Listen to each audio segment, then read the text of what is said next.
And welcome to Coast to Coast. I am your co-host, Beyond 716, our very first podcast with my co-host, the man, the myth, the legend, Whittle. How you doing, man? Well, I'm good, man. How are you? How's everything? Doing well, man. Just to tell people what we're about, why are we called Coast to Coast, Whittle? Right? Well, we're both from Jersey, and Beyond is now a resident of California. I'm Mhm. still in Jersey, so it just kind of makes sense, man. We're both Bills fans. We're both from the Great Garden State, and That's right. we've got the entire nation covered, right? Coast to coast, Absolutely. baby. That Jersey blood never leaves. You know what I mean? You could take the That's man it. out. You can't. You could take the man out of Jersey, but not the Jersey out of the man, so to speak. So Or, it's or still the there. or the jersey off his back, right? Let's go. Yes, or at Whittle rolling with Tyrod Taylor tonight. That's Little right, man. in honor of the man that broke the 17-year drought for the Bills. So Yes, we always pay homage to Tyrod around here. So let's get right into it, Whittle. As we start, let's just start with who we are, what we're trying to accomplish here. So we're gonna do weekly podcast, mostly Bills content, right? right. We'll as we get to the season, we'll talk about training camp, we'll talk about preseason, we'll get into the games, we'll do weekly previews. So it's going to evolve over time. So Absolutely. We're also gonna open things up and allow other fan bases to come in here and mhm. talk a little bit about their team. We want this to the vision for this show is to not just to provide Buffalo Bills content, but just a better education when it comes to the NFL, all 32 franchises. We're gonna get into the X's and O's. We're gonna have fun. We're gonna talk a little trash here and there, and we're going to ultimately talk about our team, the Buffalo Bills. So, Yep. with that being said, we'll get the introduction started. I am Whittle 2K. Hmm. Some of you may know me from Twitter. My persona on Twitter is a little more rough around the edges than it is going to be on this podcast. And if I offended you, I apologize. But I probably had good cause to do it on Twitter. So, um, man, I've been a Bills fan since I think my first football game I ever watched was the Bills Giants Super Bowl, and I felt so bad for them, man. Like my mom's a Steelers fan, so they've won championships, and my dad's a Jet fan, and they won a championship. Their championship ring has no diamonds in it, but they still won one. So it just like I felt bad for Buffalo, man. Like the kick, Scott Norwood missed the kick, and I said to myself, I said, you know what? I'm gonna ride with that team, man. Like they played hard, they got unlucky, and the following year, like back in the Super Bowl, so I'm like, I didn't even realize the team was that good. So Yeah. I start following, and 4 years later, man, with 0-4 in Super Bowls, and Yeah. that's been the legacy ever since. And 2018, in comes this kid uh, from Firebaugh, California. Middle of Standing, nowhere. yeah, standing 6'5", about 235 pounds, soaking wet, and big kid with a big strong arm, and um, you know, along with Coach McDermott and Brandon Beanie's introduced a new culture here in Buffalo, and we're back in the title. We're back in title talk and in contention. This is one of the best teams in the league. The best moment as a Buffalo Bills fan. Oh, and Mm. this is crazy because they're both gonna come in the same exact game. Wow. Um, when Gabe Davis scored that touchdown, man, to put us up with 13 seconds Oh to man. 13 seconds left against our biggest rivals right now, the Chiefs, man, and you know you could just taste it, man. I just felt like I remember the exact place I was when it happened. Um, and then to lose that game the way it went down, it's like slowly watching the life drain out Mm. of your body. It's like Yep. standing Yep. for yourself and watching you die. It was horrible, man. And I hope to be in that situation again where we're a few seconds away from advancing to AFC Championship and eventually the Super Bowl, And I'm looking forward to that Josh Allen kneel down in the Super Bowl. That's Yeah. going to be amazing when it happens. But that's where I'm at right now, man. And my favorite Bills player of all time. There were a lot of greats, man. A lot of greats over the years. I loved Henry Jones. Travis Henry was one of my favorites. Nice. Obviously Stevie Johnson, man. Like you could keep naming. Terrell Owens was one of the guys. I liked Marquise Goodwin when he was here, man. Good call. Marshawn Yeah. Lynch, Mario Williams, Aaron Schobel. Like, I mean, I could go on and on and on with these guys, but man, I gotta go with QB1 of the drought breaking team, man. Tyrod Taylor, aka T-Mobile. I love it. The guy is a fashion icon. Like if you check out his Instagram stuff, man, the guy Yes. he throws a beautiful deep ball. Yep. Makes great decisions in the pocket. He can get out there and make you miss. Like I think he was just a great player that I wish we would have drafted him instead of let him sit out there in Baltimore all those years. But he had his time with us and we loved it. And the current player that I would love to add to this 2023 Bills roster, what current player from the current league, right? To this for this season, league, you get one player. Who you gonna add? Chris Jones, bro. Chris Jones. Oh, and I know it's like it'll probably change next week, but man, like right now, that's all I could think about. Like if we had that interior pressure to link with Von Miller, Floyd, Epinesa, Lawson, Boogie, Groot. Like if we could get that interior presence, I think that would totally change the way this defense performs, man. I think we've got a great team, but adding that guy, head and shoulders above any team in the league.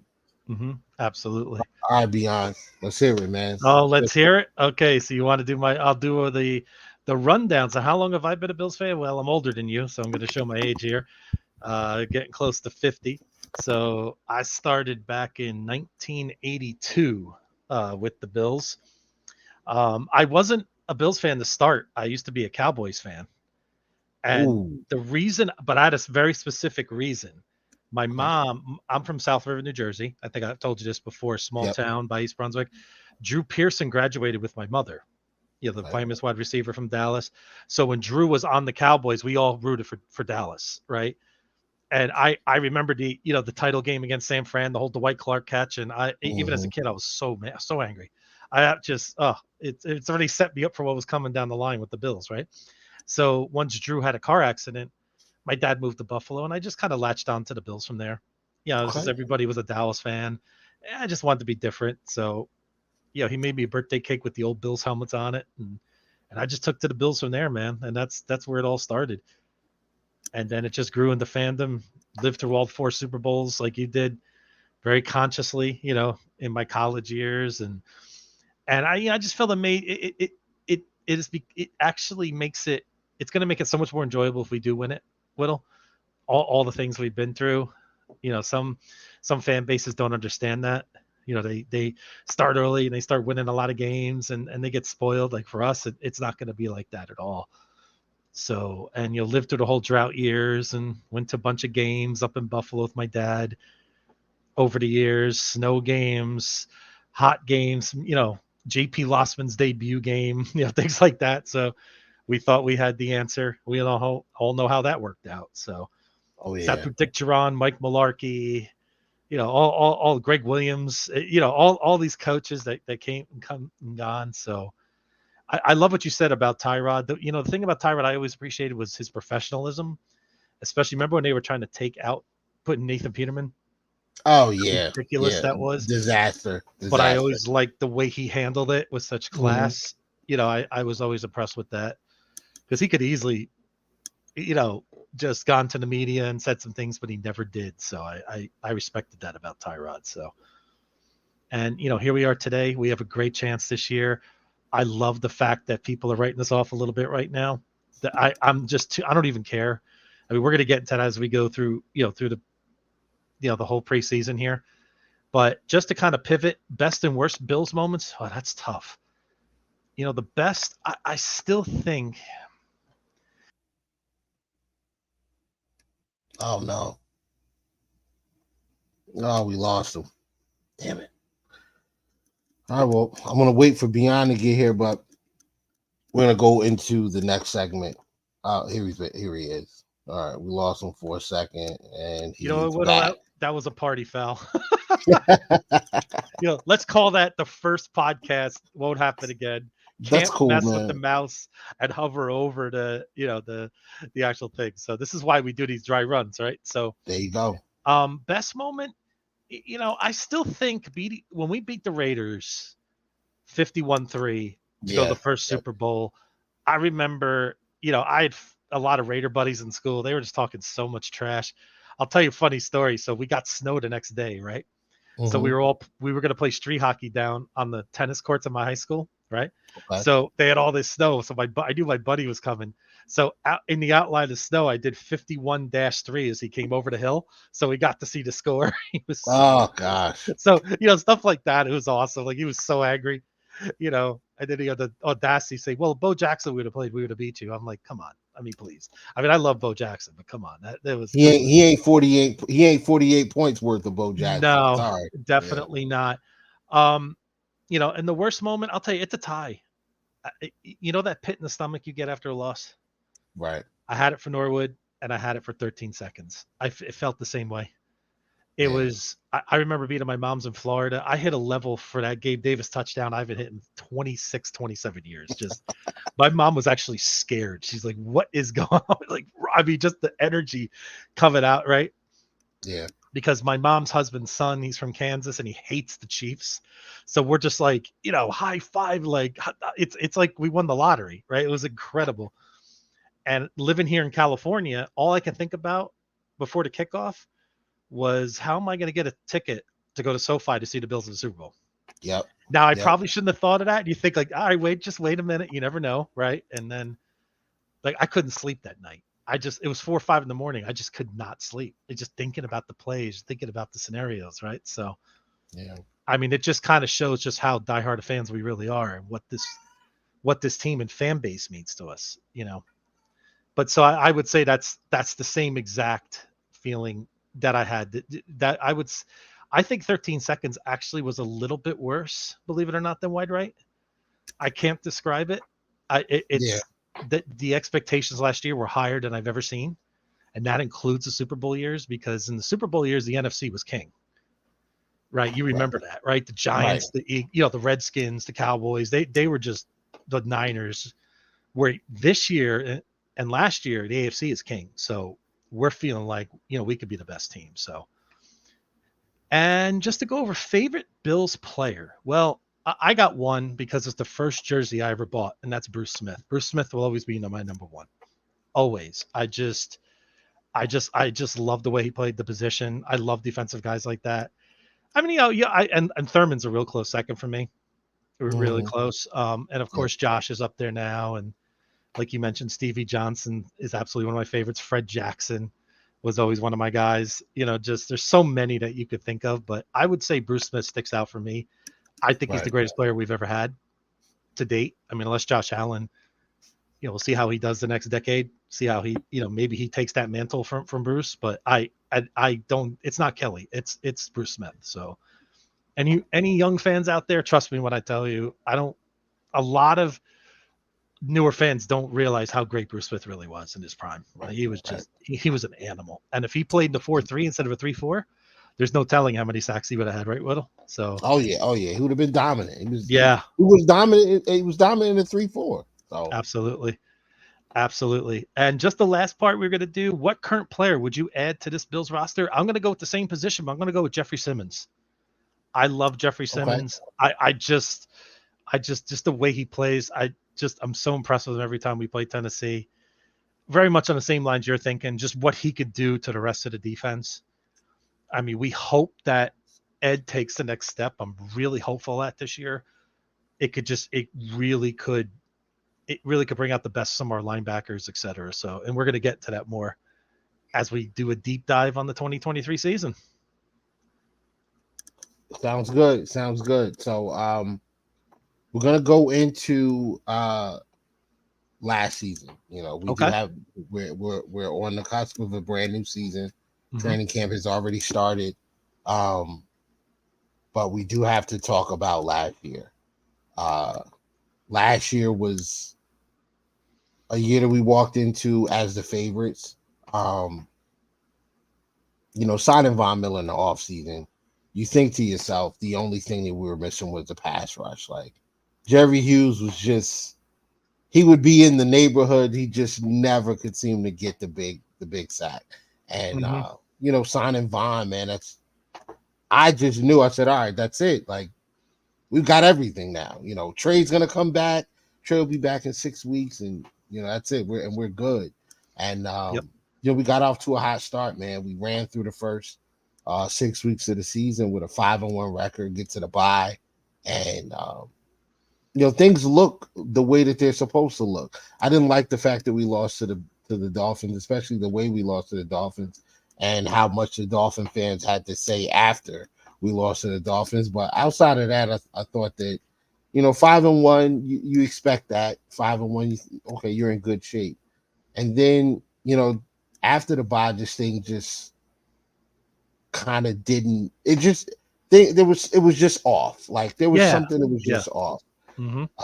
You couldn't really couldn't really put your fingerprint on it, but you know, um, we dealt with the injuries all the way up until you know week one. Ed gets hurt. Jordan Phillips gets hurt. Week two, we lose Dane Jackson to a neck. We lose Micah Hyde to um, the neck injury. Week three in Miami, we lost.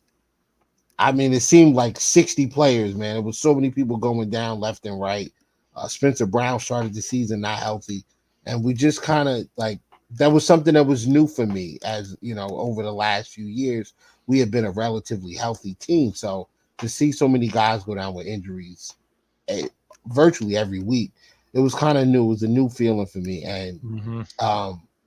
it just became a situation where I think attrition kind of played its part. Josh suffers the UCL against the Jets. And I mean, and throughout all of this, like we're winning games. And I haven't even mentioned the shooting, the top shooting before, you know, early in the year. Mhm. That was before the season even started. Yeah. So we had the top shooting, the racially motivated shooting at Mhm. the top supermarket. And then the snowstorm. We had to go to Detroit and play against Cleveland, and then a few days later play against Detroit. But you know, 40 people lost their lives in that snowstorm. Mhm. And that's glossed over. It's not talked about. You're right. Um, and we're moving through the season and we're still winning games, but it's not clean. It's not as precise as it was. Like it's what we're used to.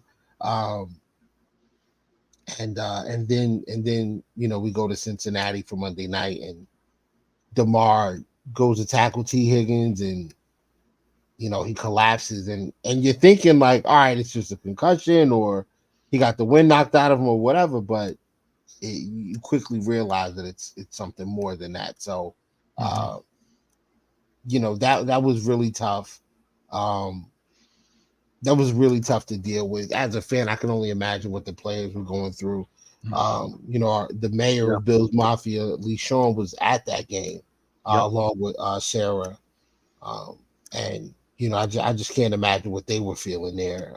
But you know, we move on from that and continue to play football, and the team is basically running on E, and the E is emotion, and they Mhm. get through. You know, they get through the rest of the regular season. We finish that season, rookie offensive coordinator, more injuries last year than we've had, I think, in any season, probably combined over the last like 3 years, I and believe that's about accurate too. Yeah. yeah, it was really really bad. So Mhm. we get to the playoffs, and we have to face the Dolphins, and the Dolphins don't have Tua because he was falling like a toddler last year and kept getting concussed and stuff like that. Hmm. So we get to playoffs and we find ourselves like I went back and watched that Miami game, and man, like we were killing them. It was like Yeah, 17-0. yeah. It was. And I'm like, we're about to roll these guys. Like, okay, they gonna win this thing for DeMar. Like, I'm thinking to myself, like, we're gonna roll them, whoever we got next, which I was hoping was Baltimore, Yeah, because I I did not want to play Cincinnati because I liked Cincinnati a lot. I yeah, liked their team. I liked the team. I liked the fans. Liked the fans before the whole DeMar thing. yeah. A lot perception Things really kind of went changed on left. that. Right. Yep. Things went left. So Mhm. I didn't want to play them because I did like the team, but I kind of wanted to beat them to prove, like, just because it was 7-3 and DeMar went down, and DeMar, the situation with DeMar, doesn't mean that you guys were going to win that game. So I wanted to play them to prove that we could beat them, but I also wanted to play the Ravens because I mean the way that those Raven fans talk, man, Jesus, they think that they think that team is so good. They think they're so Yeah. good. Yep. But Oh yeah. we end up drawing Cincinnati, and I knew from the first time we had the football, it's snow on the ground and we're in shotgun for a while, and I said we're gonna lose. We are gonna lose this game, and we lost. Cincinnati was the better team that day, but the way that they conducted themselves just didn't sit right with me. Agree. The players were, in my opinion, the players were. There's one thing about healthy trash talk for competitive purposes, but there was something else in that. It was more mean than it was competitive. And Yep. I never got that from Kansas City. Kansas City, the trash talk has been about being competitive, about Yep. we're just better. We don't have anything personally against you. We're just better than you guys are. And that's the way the trash talk has been with them. You know what's crazy about that, Whittle, is after what they just went through 3 or 4 weeks before that on the Right. field together, right? Hugging each other, holding hands in prayer, and what they saw from Demar, you think they would have acted a little bit differently towards Buffalo after that game, but they didn't. Right. Right. So that was just, I mean, that threw me off. It just made things a lot worse. Hmm. That it just made I things a agree. lot worse for me. Yep. But you know, it was a season that we learned a lot from. Um, we learned that this team could play through adversity. We learned Josh wasn't human. He took that UCL injury, Yep. and he continued to play. I learned that this team could play through adversity and still play at a very high level. Hmm. I'm expecting big things from the rookie coordinator from last year. He Hmm. Oh he yeah. needs to show and prove that he's got this, that he's ready for he's ready to take the keys for this vehicle that we have. Like, I felt like last year, we gave the keys to a Lamborghini to a guy with a permit. So yeah, I need him to be go speed racer There you in go. 2023. You got it. So and I, we suffered some losses in the postseason. Well, in the off season, I should say. Hmm. Leslie Frazier, defense coordinator, no longer with us. Um, he decided to step away from the game, and I thought that was a blessing and a curse. Like, I liked the even keel, Hmm. calmness that he brought to the team. They never got. They never seemed to really get. Never really seemed to panic. Um, but I do think that we need to be more aggressive going up against some of these elite quarterbacks. So a change did need to be made from, you know, from Leslie to something a little more aggressive. Yep. Um, and we lost Isaiah McKenzie. Okay. I like the Loved mood he his was in, personality. man. Yeah, it Yeah, was great. great guy, But great you young know, man. But that's business, right? That's just the way it right, goes. right, right. And one of my favorite players, Tremaine Edmonds, middle Yeah, linebacker, 6'5", 240 pounds, 4'6", barely 4'6" speed. Like he's like mhm. a 4'5". He's like a 4'5'9", and just an 80 and what is it, an 84-inch wingspan from fingertip to fingertip. The guy is just built to play. Like he's built to play football. Yes. Um, every time I see him with his uniform on, I just think the Predator. Like he just reminds me of that imposing figure. So Yep. Well, you know what lose it is it. about him too, Whittle, is that he was drafted with Josh, right? Or Yep. was he? And you felt like he was going to be one of our core guys, right? You know what I Yep. mean? And it's just from that point of view, I was disappointed that Yeah. he didn't come back. I don't blame him, but I was just bummed that he didn't come back to Buffalo. Yeah. I mean, if you think $21 million in year one is what you want to do, then I guess go Hey, play in Chicago, whatever. Yeah, that loss kind of hurt. That loss kind of hurt. I think the defense will be fine, but that yep, loss definitely did hurt, man. That loss did yeah. hurt. But you nailed it when we were talking about if they needed to sign him the year before, right? That Right. was something that maybe the Dawson Knox extension was a little premature. And now in hindsight, now that we got Dalton Kincaid, I know Dawson's a little bit different tight end than Dalton, but you wonder if now that if they could go back in time, would they have kept Edmonds? And then if we could have had Kincaid on a rookie deal, if that, you know what I mean? If that's I something that you know, I honestly think you could have did both. yeah, You but sign, you throw 15, you throw 14 or 15 at Edmonds after the 13-second game. He's gonna run to the office to sign it because he didn't have great seasons. And then you go and you give Dawson Knox, 3 years, 24 million, 3 years, 30 million, make mhm. some of it incentive based. He still gets paid, but it's not the imposing amount of what is he getting like now, 12, 13, something like that. Yeah, and I love Dawson. Listen, I like what Dawson Knox brings to the table, but I think that was I don't want to call it a complete miss by Bean, but I think they probably should have done that a little differently. You know, Oh well, I don't Bean's not perfect. I mean, no. listen, if we want to have a draft recap pod, we could definitely do that. I could probably take the entire hour and go Let's over you know what? guys that we Let's do a missed. draft recap from this year, and I want to get your thoughts on our draft stop A to Z on that. So Okay, we'll okay. definitely do that, and we'll definitely dedicate a good segment to that, maybe even next week, because we're still gonna have training camp stuff, and we can kind of go over that. No question. Well, actually, we're gonna get right into that now. We're gonna talk Let's about go. the free agent signings and the Hmm. rookies. So, Yep. what we did in free agency. We did in the draft. Give me the moves that pop out to you, man. The ones that you're most excited about. Well, I like the McGovern signing. I mean, again, it's not one of those sexy moves that you hear about a lot, but it was a necessary move.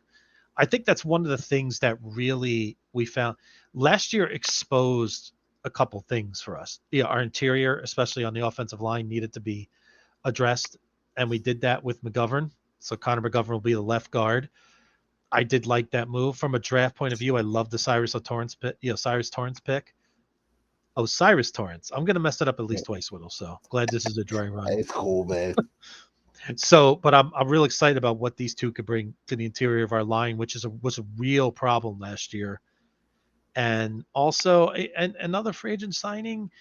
I mean, listen, I'm still the Puna Ford one was very interesting as well. I mean, the fact that he was on the market and he took less money, to come to Buffalo, that's something we're not used to in Buffalo. We're not used to hearing players take like Puna Ford saying, maybe his market value was a little high. Now I forget what website it is. They said it was almost 10 million or Hmm. close to that, but he took way less with us. So from that point of view, I just think that it really speaks to where we are as an organization, right? So that's when I was excited about. And of course, Leonard Floyd. I mean, getting that pass rusher from the outside, especially with Vaughn probably being on the pup list to start. I don't know if you agree with me on that, but I think he's going to be on the pup list to start the season. I think we'll definitely, it's gonna help ease that blow of not having Vaughn the first 4 weeks of the season at minimum. Right, right, right. Absolutely. I'm I can't gonna, hear I'm you, gonna. Whittle. You can't hear me at all. I can't hear you. Oh gosh, here we go again. Can you hear me? Yeah, I can hear you just fine. Yeah, I can't hear you. Hold on. Yeah, my volume's all the way up. Yeah, I don't know what's Oh, there we going go. on Now with you're this. back. Now you're back. Okay, Whatever you all just right. did, that did it. Okay, cool. Let me go and put something in. Nice. Hold on 1 second. Sure. If you want to talk about the rookies a little bit, man, Sure. that's fine. Absolutely. I mean, we did touch on, of course, Dalton Kincaid. I mean, what can you say? I mean, it was a move that I didn't expect to see come draft time, on draft day. I mean, I think we were kind of fixated on wide receiver. Needs skill level to be there when we were picking. So I applaud Bean for going up and getting him. So he's going to add a very exciting dimension to our offense, allow us to be in 12 personnel. So I think that's going to be awesome. So from that point of view, I really like that pick, and of course the Osiris Torrance pick, and Dorian Williams is a very intriguing prospect. I'm not sure how much we're going to get out of him the first year. We all know how McDermott can be with some rookies, at times where he doesn't always give them a long run.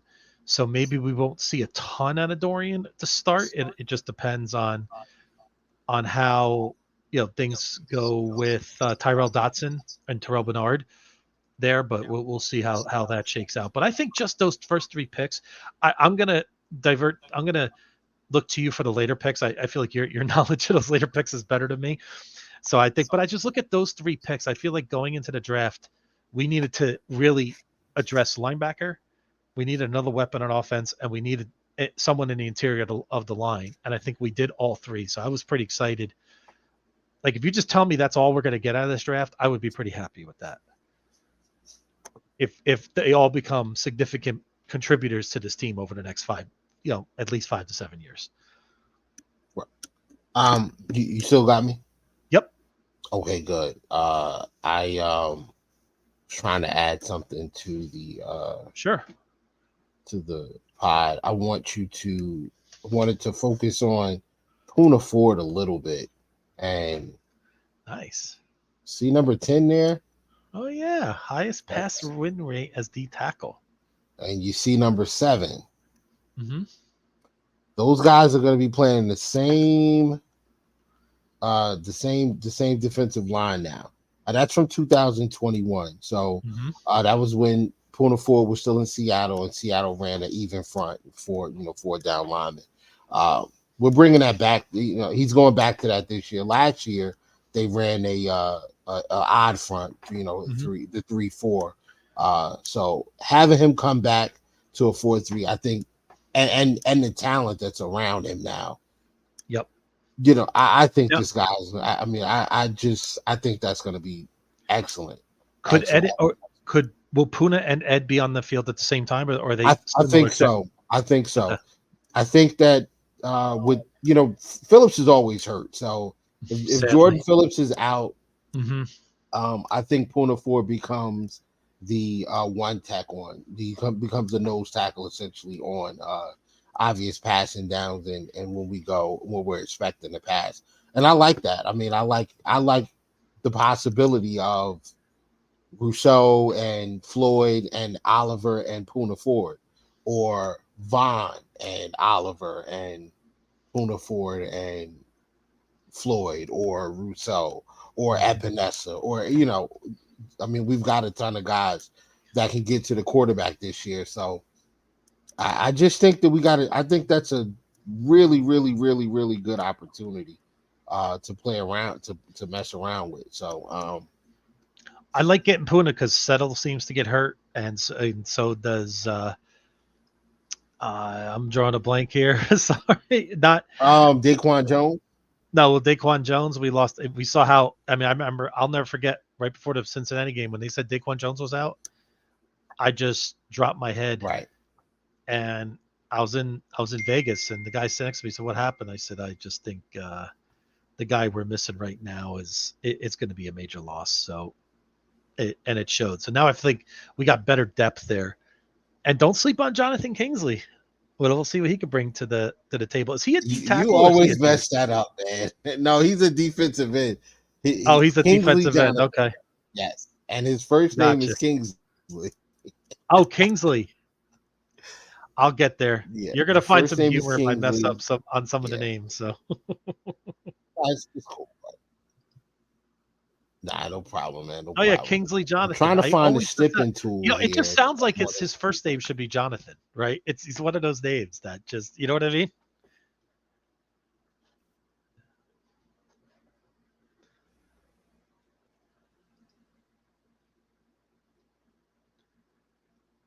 So I'm really excited about the depth on our defensive on our D line D tackle.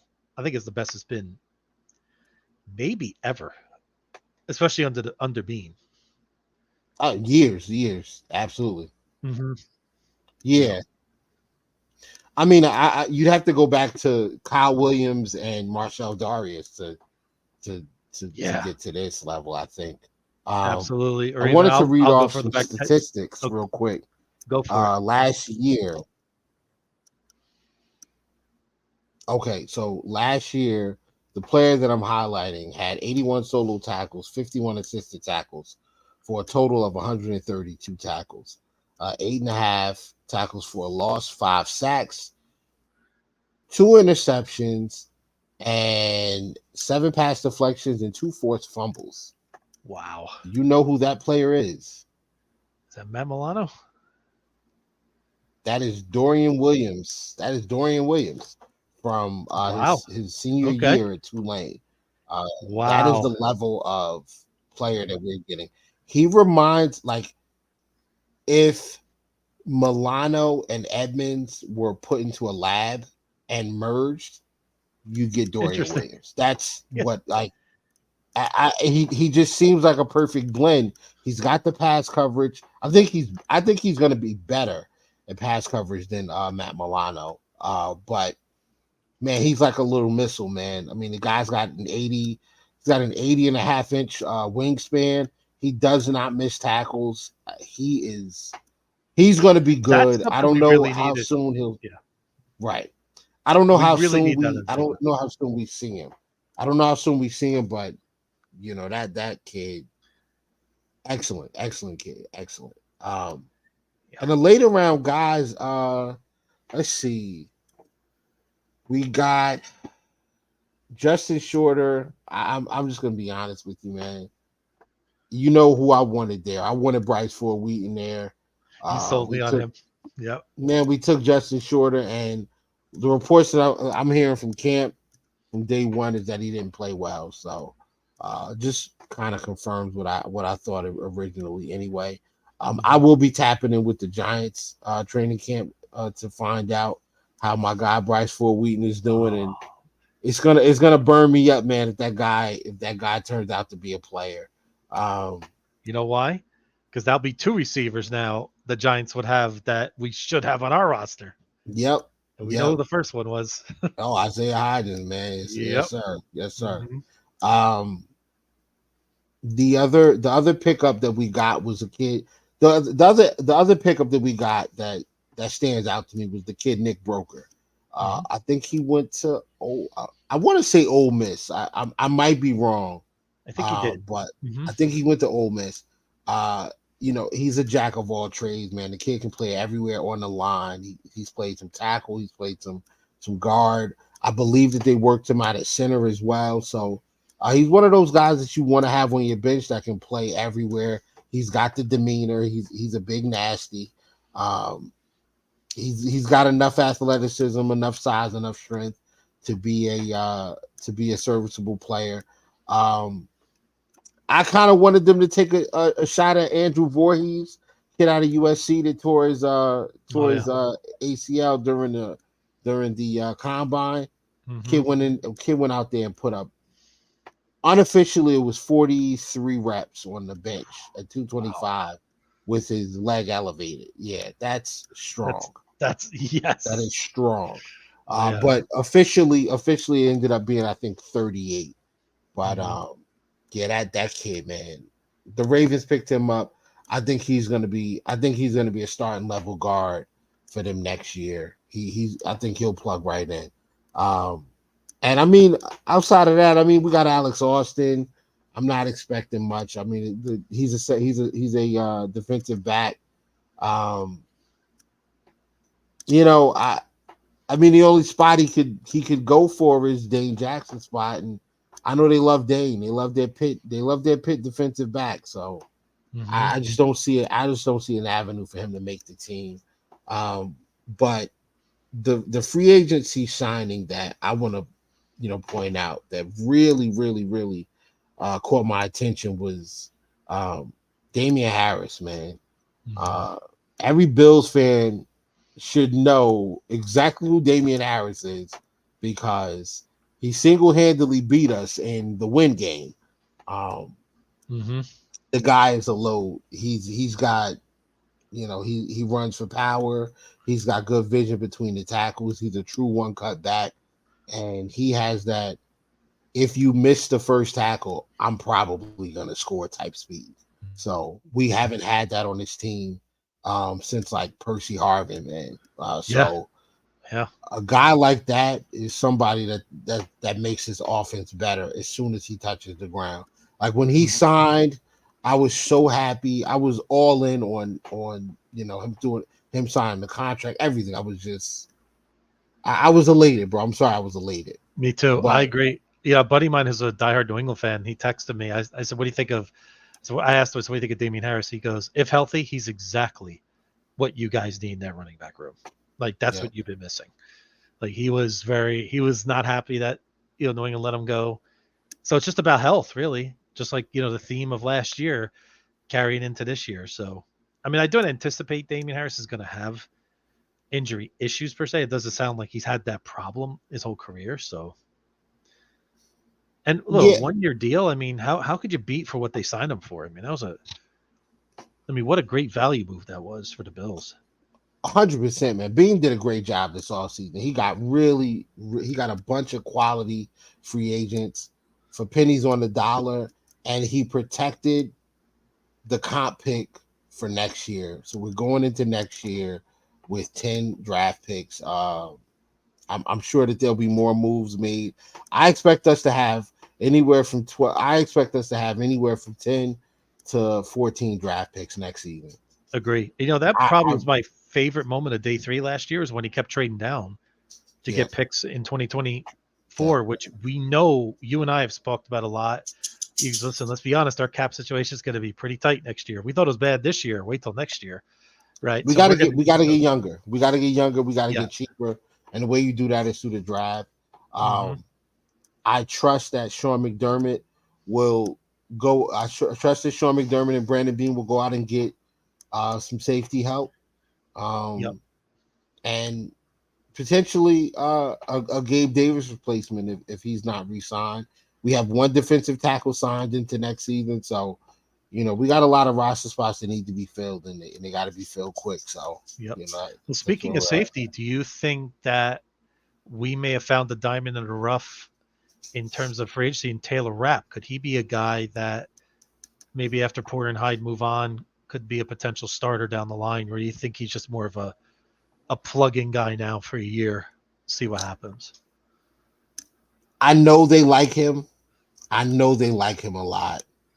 I Hmm. gotta see it. I haven't seen anything that tells me that Hmm. he's gonna be what we need. The athleticism is cool. It's not. It doesn't jump off the screen. Hmm. Um, I wasn't overly impressed with him with the Rams. So He you didn't know, stand out too much when I watched him in limited right, time. Like you didn't right. notice his name too much, but and that's my point. So, with him coming over here, I know that they do a great job with defensive backs. Hmm. I expect that they'll do a great job with bringing him along, but I'm just not certain. I'm just not certain. So we'll see. We'll see.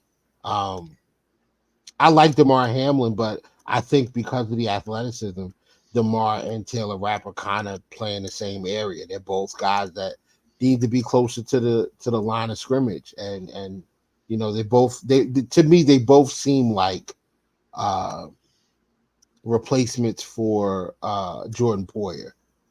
So I don't know, man. I don't know where I don't know where McDermott's going with this defense. I Yeah. like it. I like that it's different. I like that it's faster. I like that it's I like that it's more of a focus on coverage. Hmm. I like that because the coverage side of things works with the pass rush side of things. The longer they can cover, the more time the pass rush has to get there. And if the pass rush can get there, you're talking about interceptions, you're talking about strip fumbles, you're talking about game changing plays. So Yep. Maybe our stats won't be like they were 2 years ago on defense. mhm, We were ranked number one under Leslie Frazier, but maybe we're a little bit more bend but don't break under McDermott. But right. I think overall we could have a defense again more equipped later in the season in the playoffs when we take on a Cincinnati, when you take on a Kansas City or Jacksonville or even the Chargers or any the Jets. If they're we all know how great they think they are, their fan base. But teams like that, like we got to be ready for that more of a physical type game. I feel like maybe we'll just be better equipped for it this year than last year, even if we don't have those tremendous performances on defense, or we just outgain somebody like 480 to like 137 or something.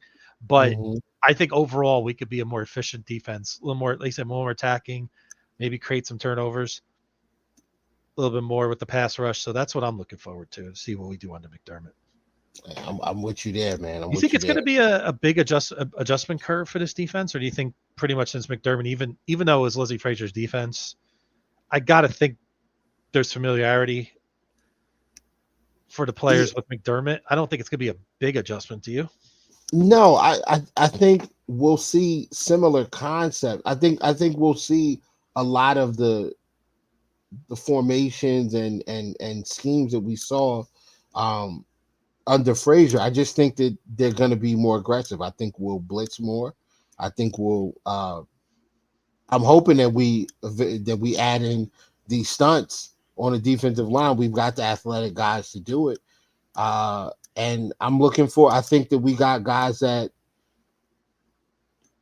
by bringing a guy like Taylor Rapp, who has a similar skill set as Jordan Poyer, frees up Jordan Poyer to now become a blitzer.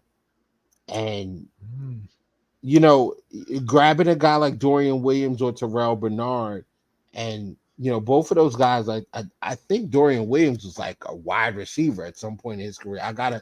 Don't quote me on that. I gotta go look Hmm. into that. Um, but I know I think he played offense, and Terrell Bernard used to play safety. He Interesting. converted from safety to linebacker. So the coverage skills are there. Hmm. That frees up Matt Milano to go and attack the quarterback. And Absolute. the Jets know fully well what Matt Milano can do. I mean, the Dolphins do as well. They know fully Mike White well. still feeling that hit they he know took from they know what right. our guy can do when he goes after the QB. So Hmm. um, I like it, man. But uh, what do you think out of the roster? The additions, the the new guys, the draft, the rookies, the guys that we had back coming back. Who do you expect to be? Who are your breakout players for this season? The one guy that sticks out for me is Gregory Rousseau. Okay. I feel like this kid is ready. I mean, he's got all the tools you're looking for, right? Mhm. I mean, what do you have? 8.5 sacks last year, Yes. I I believe. I mean, I Mhm. think 11, maybe between 11 and 12 around that area is very realistic for him. I could see him doing that if Mhm. we get Von Miller from week 4 on. Now with Leonard Floyd on the roster, with an improved just a whole overall, just improved defensive in general. And just with McDermott's style, I think that's going to open things up for Rousseau. So he's my number one breakout player. I feel like he's just got so much raw talent, and he's still scratching the surface, in my opinion. So we could have a real special. I mean, I don't know what his top level is going to be. I mean, is he going to be an elite defensive end? I mean, maybe he's not that in that bucket, Whittle, but maybe he's just a notch below that. But Pro Bowler, guy that can make multiple Pro Bowls, that kind of player for us. So I'm excited to see what he can bring to the table. Okay. On defense. On defense. Okay, what about offense? What do you got? Offense, I'll tell you what, the guy, I don't even know if this is a breakout, but this Deontay Hardy, I'm real intrigued what he could bring to this offense. Okay. I mean, he was a Pro Bowler before. He's had injuries in New Orleans. They had quarterback issues. I mean, heck, they had a tight end playing quarterback. I mean, what do you expect that he's going to do with a tight end playing quarterback, right? So I just think with his speed and what we could do in this offense, I'm really excited to see what he could bring in 2023. How about you, Okay. Will? What do you got? Man, defensively, breakout player. I could go with Kyer. I could go with Micah coming back off the injury. I could go with Rousseau. I could go with Ed. I could go with Milano. I'm going with Trey, man. I think I need Trey back. Yeah, I mean, Trey's a former All-Pro. He was in the top 5, conversation before the ACL tear in 2021 in New Orleans. He can get back there. If he can get back to that Trey, this defense goes up another level. I mean, and it's already really good. Like, we're talking about the last 3 years. We're talking about a top 10, top 5 unit. In the regular season, of course, definitely not the playoffs. Like, let me make sure I'm clear. In the regular season, this defense is excellent. In the playoffs, not so much. But I think adding Trey makes it easier on McDermott to make it harder on quarterbacks, because there's so many things that you can do when you have a guy like Jordan Poyer and Trey White on the same side of the field. You essentially take away that side by having those two guys over there, because they're so good. They're so good in their areas. They know what to do. They're smart, and and they're just not going to get beat. You're not going to fool those guys. So that's my guy on the defensive side. My key, I don't want to say breakout player, but I think this guy is key to everything that we do. Spencer Brown. If Spencer Brown is good, this is the best offense in football. This might be one of the best offenses in history of football. The offense is that good. Josh is that good. We have complementary pieces. We've got a power back in Latavius Murray. We've got a one cut back in Damian Harris. We've got my guy James Cook. I mean, all the things you love about Singletary, James Cook can do. Oh, by the way, he's great in space and he's great as a receiver. He's got great hands. Like, he's a weapon. He's what Alvin. He's Alvin Kamara without the fight in Vegas. Like, that's what we got here. That's what we have. We have that level of talent. And he'll provide Josh some time, the time to allow some of those wide open plays that we had in that playoff game. He'll get him playing well will give Josh the opportunity to get the ball down the field into the hands of those playmakers. Great play from Spencer Brown I think that gives us more. I think that gives Diggs a better shot at crushing the stat sheet. I think you get better. I think you get better throws. You get better opportunities for Gabe Davis. The run game takes off. It makes us that much more difficult to defend. So that's Will. What's amazing about last year, and we spoke about this. We won 13 games. We scored 455 points in it would have been almost the same as 2021 where we scored 489 there if we played the Bengals game. But yet we were almost non-entities at left guard at right guard and right tackle. You name me a Mhm. team that puts up the numbers we did and has 3 starting offensive linemen that are some of the worst in football. Well, I I, can't, like, what I mean is if we I just get can't, but adequate we play, got to be right? careful with. Hold on now, we can't do Ryan Bates like that, man. Okay, Ryan I'd Bates say had a 2. solid year. How about we say I, 2? well, we could say 3 because Mitch Morse missed a ton of time with the concussion. So That's true. I We mean, forget about every that Mitch single Morse week, this yeah, time. every single week we were Yeah. damn near we were losing the center. Like So even if we get our offensive line whittle to middle league, right? Middle of the mhm. pack. Like, and I think our expectations on this are realistic, right? We're not saying, hey, we want Spencer Brown to turn into a monster right tackle, or McGovern's going to be one of the best guards in the league. Just give me solid, steady play every week. And what an upgrade for this offensive line. Like you said, we could do the little things. Yep. Those 3rd and 5s, those, get 4 yard, like at the 10-yard line, let's get 4 yards on a run, at the goal line, or let's make things a little bit easier. We don't have to work so hard and have so many, you know, exotic plays essentially to get in the end zone. Just how about straight up old school football? Let's barrel up the middle with Damian Harris for 6 or 7 yards for a touchdown. Right? There you Those go. are the kind of things I think this team needs a little bit more sprinkled in amidst all the firepower that we have. There you go. There you go. Well, beyond, we are at the 57-minute mark, and I think things worked well. I enjoyed this. Me too, Whittle. It went I feel fast like I too. talk too much. Yeah, like I No, feel no, like I no. feel like Honestly, remember I was telling you, I think we'll have good chemistry in that sense, that I'm good with just listening like that. So I think, and you gave so much good context that as long as we're doing that, we're good. Like there's going to be moments maybe I'll run for a bit, you'll run for a bit, and it's all going to work. So I think it's perfect the way it is. thank you again for doing this. And we'll get better at it every Okay, week too. cool. Because at first it's like, wow, we're doing a show. Absolutely. This is weird. We're not in a Twitter space, right? So Mm-hmm. it just Yep. there's some adjustment period to it. We're going to get better and better at every week. So Okay, well, before we go, before we sign off, I do want to thank you for co-hosting with me, man. This is oh, it's my pleasure. obviously, Thank you. I'm honored that you asked me, Whittle. hey, man, it can't be coast to coast without you, man. So the Jersey connection is there, That's right, man. That's right. and I like it, man. I'm enjoying this. Yep. I do want to thank everybody that's going to watch this and give us our critiques. This is the pilot episode, and we are going to sign off in a few seconds, man. I'm just going to play a little bit of music.